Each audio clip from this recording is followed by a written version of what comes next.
again, you can see here now, just with Steve behind us, how all the cars are laying back. And we're only going 50 miles an hour. None of the cars are passing us, which I think demonstrates that people, I think this hit a very raw chord with a lot of people. You could see how easy it was for us to shut down traffic on a major New York road, and we only had 3 bikes. Many of these biker gangs number in the hundreds. So what happens if you find yourself surrounded on the road? With me, my motorcycle buddy, former NYPD Detective Pat Brosnan, and former prosecutor and now defense attorney Steve Raiser. All right, Pat, what do you do if you find yourself surrounded by these dirt bags? I'm sorry, I lost. That's a hot bike. I wasn't able to concentrate. Yeah. That's a beautiful bike. You like your bike? I do, in fact.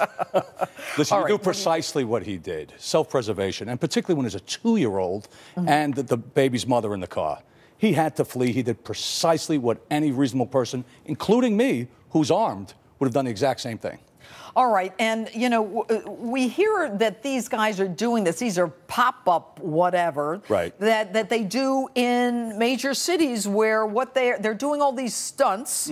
They intimidate the vehicles, the motor vehicles on their bikes. They videotape it with a camera on their helmet. What's that about?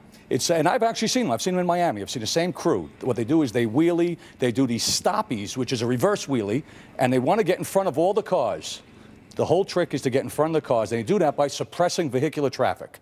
And as you saw yesterday, Judge, the way you suppress vehicular traffic with just 3 bikes, you just stay in 3 lanes. You know what? The cars aren't going to pass you. It was stunning. I turned around, and there were loads of cars behind us, and in front of us, it was completely open. Exactly. And that's with 3 bikes. 3. So, all right. Now, you know, Steve, you're a lawyer here. What we've got is we've got this guy taken off. He's got his family in the car, runs over a guy who's paralyzed, okay? And they say is going to be paralyzed, and who, by the way, says he's the victim. I'm not even going to ask you because he's not. Do you think he's going to sue the Range Rover? Does he win?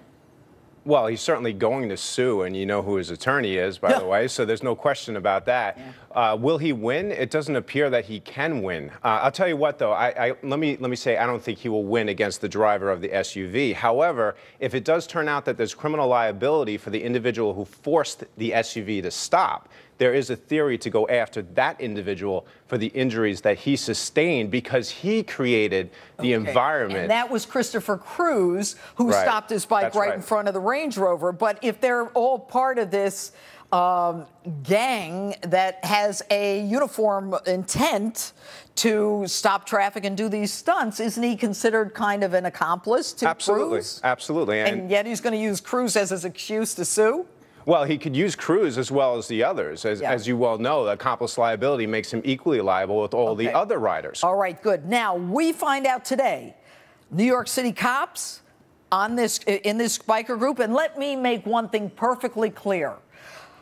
Cops, by and by on bikes, are lawful, follow the rules, and I think these guys are without a doubt, or women, I don't know what they are clearly the exception. What's going to happen to cops who were involved in this group, breaking the window, watching the beatdown of this guy? What happens? They have a lot of accounting to do. They're going to be called on the carpet extensively in relation to direct violations of the patrol guide. You must report. You have a compunction to report when it's feasible and safe. They saw a criminal act in their presence, and they did nothing. And moreover, they didn't report it. All right, what about the undercover guy who apparently was right there when the father is dragged out of the Range Rover? He said, I don't want to blow my cover. You know what? I'm going to give him the benefit of the doubt. You don't want to blow your cover. Here's the problem. He waited 3 days to report. What does that tell you, Pat? He's also going to have a lot of explaining to do. Whether or not his undercover capacity related directly to this gang of bikers is unclear. Right. I don't know. The jury's out on that. It's immaterial, actually, because the issue at hand is why he didn't report for 72 hours. Right. Again, a serious breach and a direct violation of patrol guide procedure. All right. And Steve, I understand that the mother started making calls, 911 calls at 1:52, and that stretch of road that Pat and I covered yesterday took us how long? Took us about 7 minutes, I think. 7 minutes. Okay. During the course of 8 or 9 minutes, she made 4 911 calls. No police response. Right. And obviously liability here.